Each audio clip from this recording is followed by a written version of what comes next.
Voiture de légende, en collaboration avec Eberhard, les montres aux 4 compteurs. Et avec Bardal, les produits de haute performance mécanique.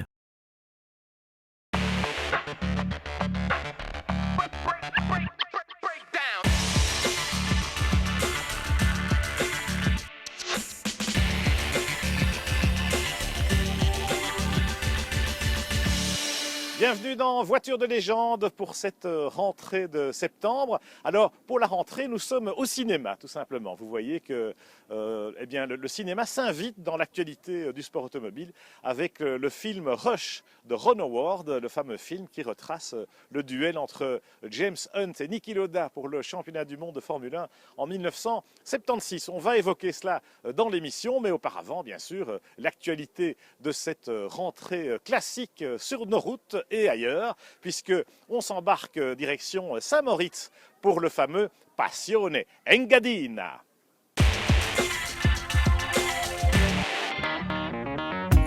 C'est à Saint-Moritz qu'ont débuté les hostilités.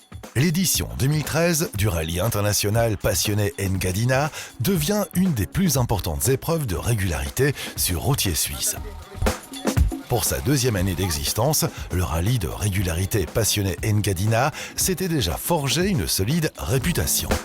Exclusif de prestige et d'exception, voilà en résumé les caractéristiques du Passione Engadina, excellemment organisé par Paolo Spaluto.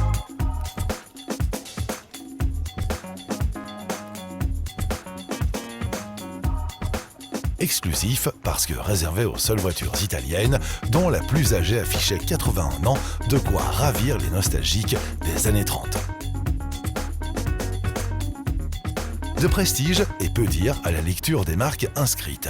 17 Ferrari, 8 Lamborghini, 8 Maserati, 16 Alfa Romeo, 2 Iso Rivolta, 1 de Tommaso Pantera, 10 Fiat et 4 Lancia, auxquels sont venues s'ajouter d'autres voitures encore plus exceptionnelles, dont un Proto Maserati et une Alfa Romeo 8C Competizione.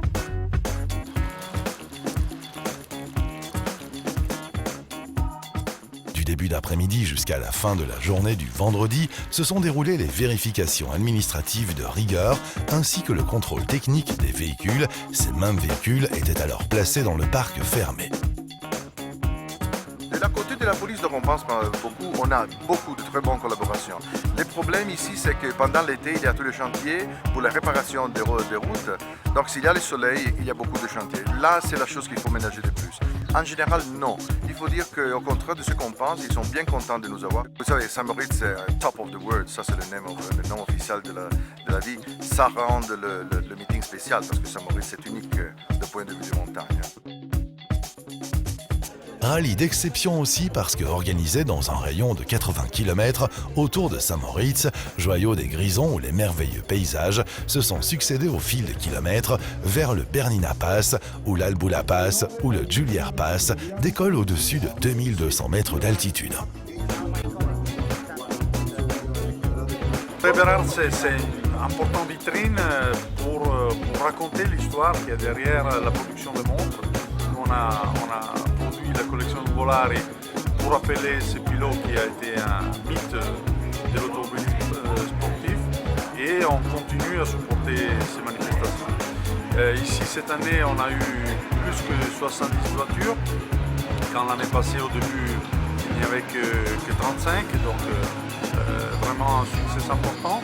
Et je dois dire la manifestation a été très jolie, beau temps, soit hier, soit aujourd'hui la pluie est passée, donc très bien, on est très contents.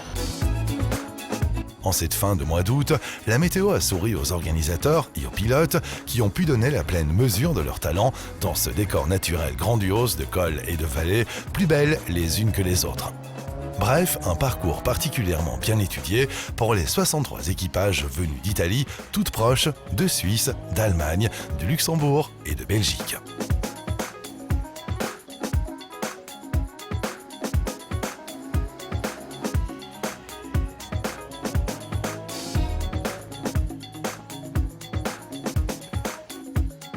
Au dire des pilotes, les équipages vont vivre une épreuve passionnante pour les meilleures voitures classiques italiennes dans le monde de la régularité.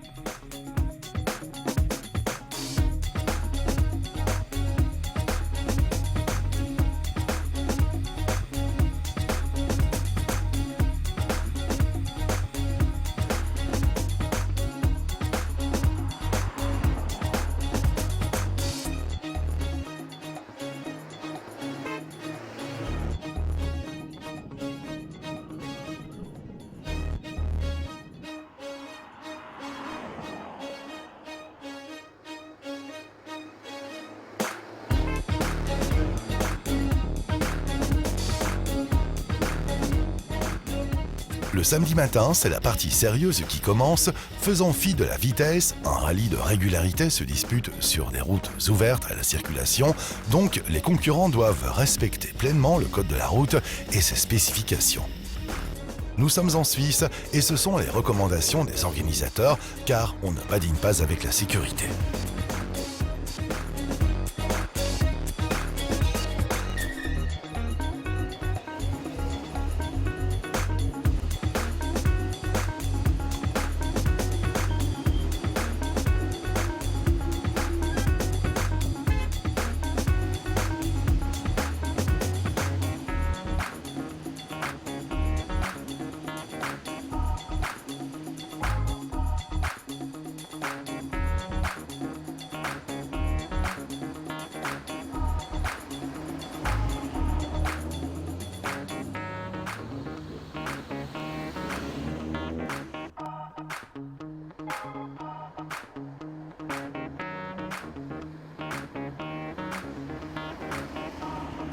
Le spécial avec le caoutchouc comme ils appellent ou bien avec des cellules photoélectriques et un minimum de régularité auquel nous, Belges et Français, on est très habitués. Mais ça a aussi son charme. Le risque, c'est que lorsqu'on commet une petite erreur, ça paye très cher parce que les écarts ne se comptent non pas en secondes comme les rallyes que nous faisons d'habitude, mais ici ça se compte en dixièmes.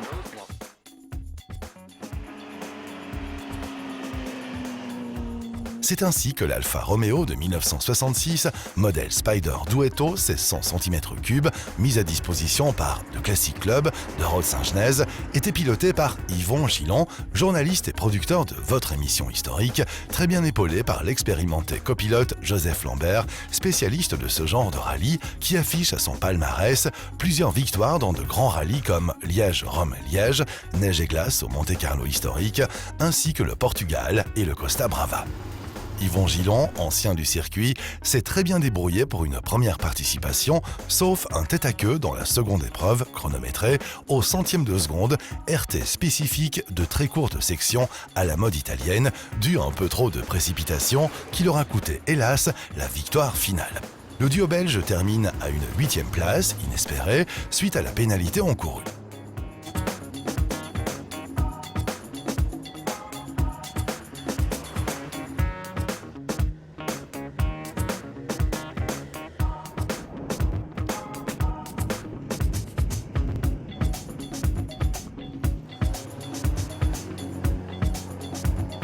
Quant au luxembourgeois Ed Goudert et son épouse Chantal ont pour leur deuxième participation à bord d'une superbe Fiat 131 Abarth de 1976 obtenu une très belle deuxième place dans leur catégorie et 5e du général.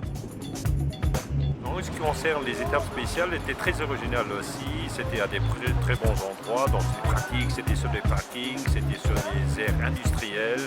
Ce matin, on a fait encore un circuit sur l'aéroport de Saint-Médard, ce qui est toujours très intéressant. On pouvait s'amuser un peu, on roulait quand même assez vite avec les voitures. Donc, je dirais, c'était un excellent mélange entre amusement, plus sérieux et vraiment, je crois que moi, de toute façon, je peux dire que je suis très bien amusé. On a aussi eu un résultat, je dirais, honorable avec un Fiat Abarth.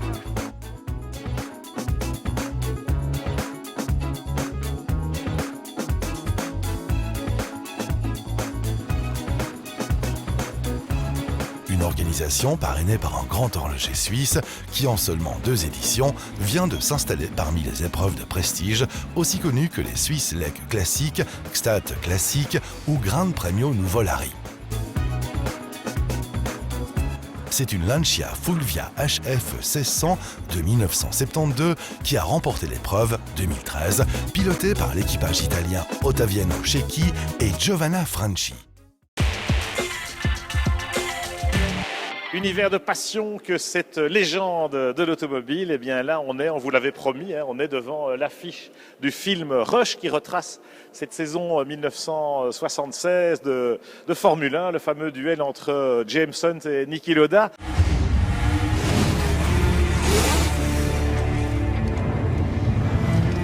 C'est James, non? Oui. C'est qui? Niki Lauda, il vient de signer chez Ferrari. Mais c'est un inconnu. Vous avez vu les crânes du commun vieux? Là, tout de suite, sans aucune motivation, pourquoi je conduirais vite? Parce que c'est moi qui vous le demande.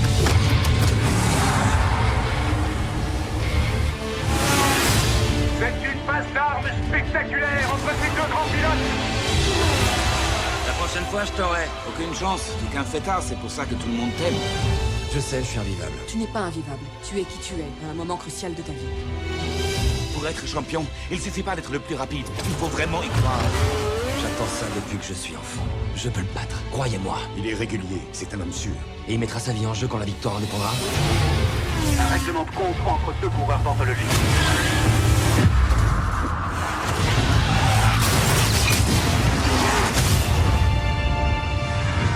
Je me sens responsable de ce qui s'est passé. Tu l'es? Mais crois-moi, je t'ai regardé gagner toutes ces courses et tu es tout aussi responsable de mon retour derrière le volant.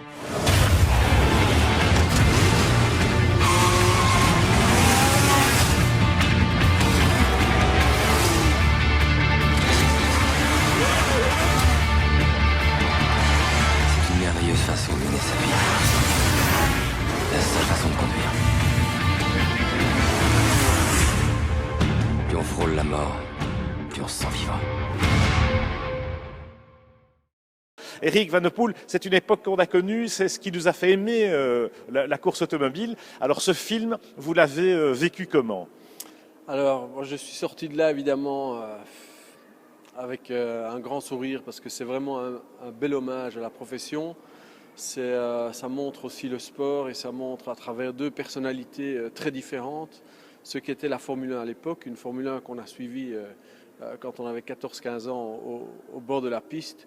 Moi j'ai des souvenirs très précis évidemment de cette saison-là. J'ai eu la chance aussi de connaître Niki Lauda qui était déterminant dans ma carrière également. Donc c'est très émotionnel pour moi et je suis vraiment très très heureux que c'est un magnifique film qui va faire beaucoup d'adeptes pour la course automobile. Voilà, c'est ce qui vous a donné un peu la vocation du pilotage. Alors, ce qui est impressionnant dans ce film, Eric, c'est la réalisation, évidemment, parce que Ron Howard, évidemment, c'est un expert du genre, mais il a réussi vraiment à rendre l'atmosphère de l'époque. Oui, tout à fait. On perçoit vraiment les émotions à travers la vision, parce que les voitures sont magnifiques, les images sont magnifiques. Le son également est respecté parce que ce sont des vrais moteurs d'époque qu'on entend et ça je crois que c'est assez choquant aussi quand on voit un film de cinéma avec des voitures de course avec le son qui ne correspond pas. Ici c'est vraiment les vrais sons des V12, des V8 Cosworth de l'époque, c'est extraordinaire, moi j'ai adoré. Eh bien voilà, nous aussi, on vous recommande effectivement d'aller voir Rush de Ron Howard au cinéma. Ce sera en salle à partir du 3 octobre en Belgique et la semaine précédente en France, si vous en avez l'occasion. Voilà, merci Eric Van de Poel et on va passer d'un univers à l'autre, puisque on retourne maintenant dans les courses historiques, mais en montée, en route pour les courses de côte classiques.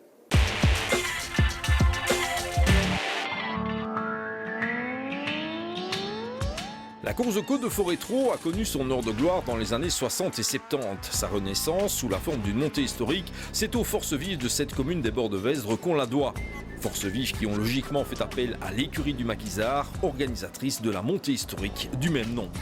Ici, on a la chance d'avoir, il y a 3 formules qui sont venues sur 5. Mais bon, les formules, ça met un plus. C'est les formules que nous ne savons pas avoir au Maquisard. Mais pour le reste, ben voilà, tout le monde a répondu présent. Ayant bénéficié d'un réasphaltage récent, la côte partant du cœur de Trot pour arriver aux portes du village de Forêt est longue de 2350 mètres. Elle présente un profil éclectique et donc intéressant, avec des épingles bien sûr, mais aussi quelques courbes rapides et techniques. Pour en avoir le cœur net, on embarque à bord de la Ford Escort RS 2000 MK2 de Jean-François Olivier.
Avec plus de 160 pilotes en ordre d'engagement, l'écurie du Maquisard a dû faire des choix et éliminer certains d'entre eux afin de limiter le plateau à une centaine d'autos.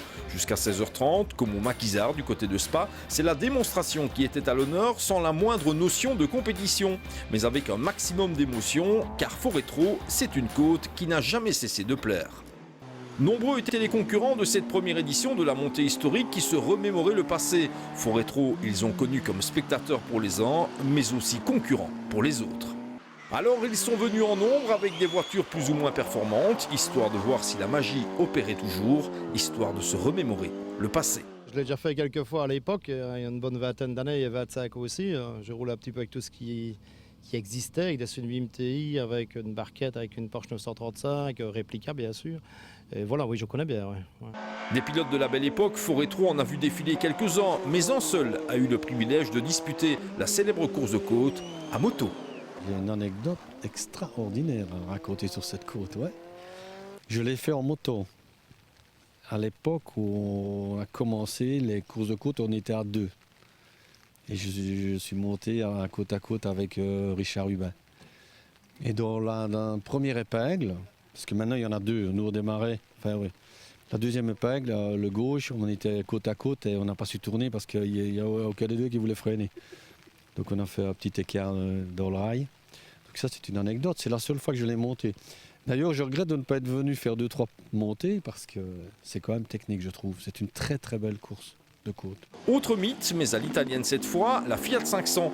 Et force de reconnaître que Kevin Falzon n'est pas passé inaperçu au volant de ce pot de yaourt datant de 1970. Comme au Maquisard, le gang des NSU, traduisez le NSU Belgian Team, était présent en force pour mettre à l'honneur la sympathique petite allemande. 1000C, TT, Prince, 1200 TT, la variété était au rendez-vous et la bonne humeur généralisée, car Forétro est une dame que personne n'a oubliée. Elle est comment cette côte en fait? Elle est très bien parce qu'elle vient d'être faite complètement, l'asphalte est impeccable. Ce matin ça glissait parce qu'il pleuvait, ça glissait un peu, mais ça va, c'est pas mal pour nous non plus. Des petites cylindreries mais ça roule.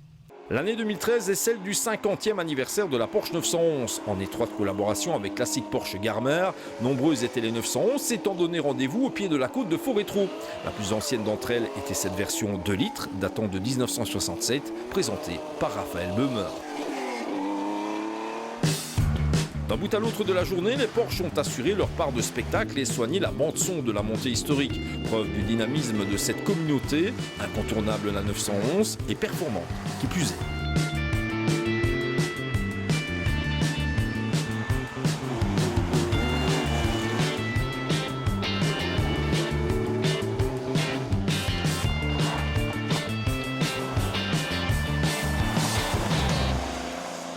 C'est aussi dans ce groupe d'utilisateurs de 911 que l'on retrouvait le concurrent ayant fait le plus de kilomètres pour gagner trop. En fait, c'est de concurrentes qu'il convient de parler. Katiuszka Wesieluski est en effet parisienne et sur ce coup-là, les réseaux sociaux ont très bien travaillé. C'est extraordinaire. C'est ma première course de côte. Ça fait des années que je fais du circuit, du rallye, etc. Mais j'ai fait 2 fois les boucles de Spa. J'ai adoré les Belges et la Belgique. Donc là, je viens de Paris exprès pour vous. Et j'adore ça. C'est magnifique. Je suis montée tout à l'heure, je tremblais, je suis arrivée en haut, j'étais comme ça tellement j'étais heureuse. Autre énorme particularité de Forétro, notamment par rapport au Maquisard, la présence des monoplaces et des protos. Heureuse conséquence de la qualité de l'asphalte, bien sûr, ce qui a permis aux nombreux spectateurs d'apprécier les passages tout en délicatesse de Serge Béouir au volant de sa Formule de Martini, à laquelle il ne manquait en fait que des pneus rainurés. C'est difficile, très difficile. Non seulement leur vêtement est très bien, seulement c'est bombé, donc elle cherche beaucoup son chemin. Et avec la pluie et les cailloux, ça c'était un grand dommage. On aurait bien aimé, moi j'aurais bien aimé mettre plus de gaz pour montrer aux gens et me faire plaisir d'abord, égoïstement. Mais ici on a roulé à moitié, pour la garder sur la route. Dans les différentes montées historiques, l'Opel Commodore GSC de Pierre Hubin est devenu un incontournable du genre. Elle a d'ailleurs gravi la côte 2 fois plutôt qu'une lors de cette montée en or, le jeune Florian Jupsin s'essayant également au volant du Bolido Blitz. Parmi les Porsche 911 présentes au départ, celle de Jean-Claude Kaufmann a également titillé du chronomètre, insuffisant pour se qualifier, mais belle prestation malgré tout. Quant à Michel Clojean, il a joué le jeu jusqu'au bout avec cette désormais incontournable Porsche 356 Préa datant de 1954, la voiture la plus ancienne du plateau. Restaient donc 3 pilotes pouvant prétendre s'imposer, à commencer par Jean-Pierre Van Hoer, pas totalement satisfait de sa Lancia Beta Monte Carlo Groupe 4 au terme du top 10, même s'il exploitait au maximum les 170 chevaux de sa monture. Au bout de l'ultime montée, le fameux Final Tree, le citoyen de Stambert échouait au 3e rang pour un minuscule dixième de seconde. Il faisait sans doute un peu trop sec pour la Lancia en fin de journée.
Face à l'inattendu Léon, Tony Kevers reste bien sûr une des références absolues des montées historiques avec sa BB Golf 2 préparée dans les ateliers de Jean-Marie Dehaye.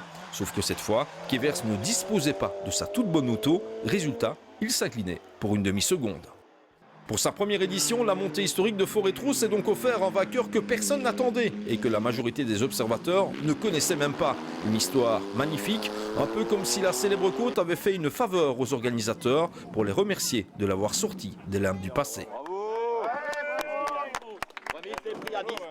Pour être complet, signalons que les 2 autres trophées des montées historiques organisées par l'écurie du Maquisard ont accouché d'autant de surprises, Bernard Hermans s'imposant comme le roi de l'escorte, tandis que Hervé Grégoire a multiplié les grands travers au volant de sa BMW 320i E30, ce qui lui a permis de décrocher le prix du spectacle. Il se n'était pas volé. Quant à la renaissance de la course de côte de Forêt-Trou, elle connaîtra forcément une suite l'année prochaine, en espérant une météo plus clémente, mais le doute n'est pas permis, la sauce a pris, comme avant. Les courses de côte, c'était une discipline très populaire dans les années 50, 60, et ça le redevient grâce au phénomène des voitures historiques et de ces courses anciennes, de ces événements classiques qui nous plaisent tant.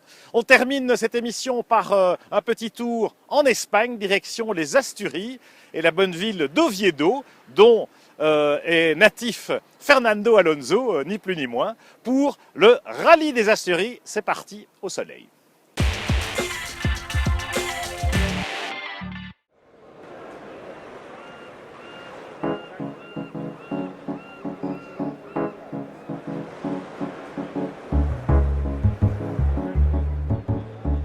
Ils étaient plus d'une quarantaine à prendre le départ à Oviedo, une ville du nord de l'Espagne, fondée au 8e siècle, capitale de la communauté autonome de la province des Asturies.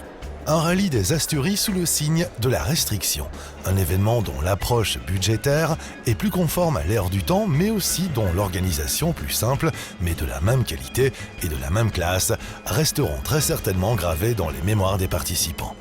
En effet, les organisateurs avaient travaillé sur la base d'un nouveau cahier des charges qui se caractérisait par un tracé plus souple et moins stressant, mais permettant néanmoins de profiter non seulement des qualités d'un parcours, mais aussi de garder un caractère suffisamment sportif pendant les 2 jours du rallye avec ses différentes boucles autour d'Oviedo. Une fois de plus, cette 6e édition montrait un plateau riche de très belles machines spécialement affûtées à ce type d'exercice. Ces 20 spéciales qui étaient au menu, avec au total environ 360 km de spéciales. Le retour via quelques belles routes du rallye ramèneront les concurrents vers le centre commercial Modo d'Oviedo pour un total routier de 630 km.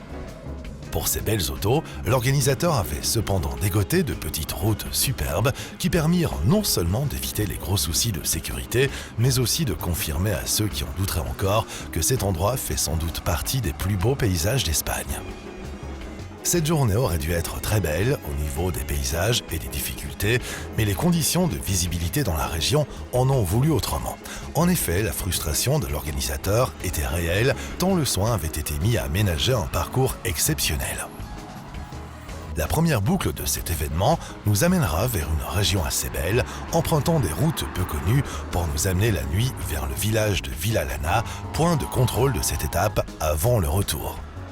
Toujours sous un brouillard encore présent par endroits, une bonne partie du plateau avait pu franchir cette difficulté climatique et se retrouver à Oviedo dans un endroit aussi délicieux qu'accueillant, et ce afin de patienter avant que la direction de course ne puisse clôturer cette première journée. À l'issue du dernier jour, un classement général était remporté par l'équipe Diego Palacios et Ruben Blanco sur BMW 323i, le premier équipage non espagnol, et le duo franco-belge Philippe Fuchet, dont le copilote était Joseph Lambert. Beaucoup de souvenirs et quelques très belles images restent de cette épopée qui, même sous son côté sportif, est un vrai rallye de régularité.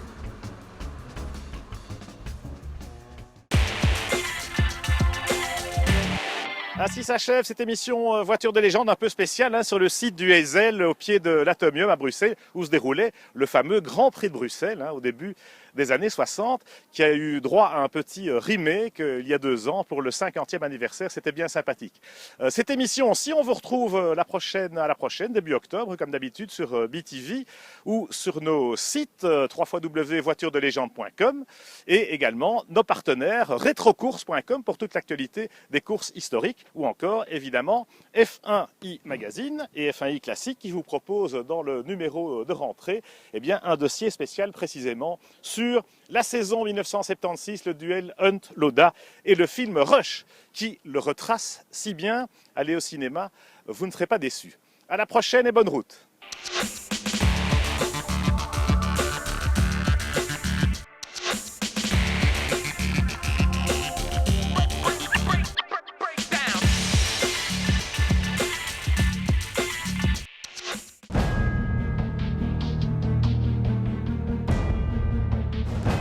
Voiture de légende, en collaboration avec Eberhard, les montres aux 4 compteurs.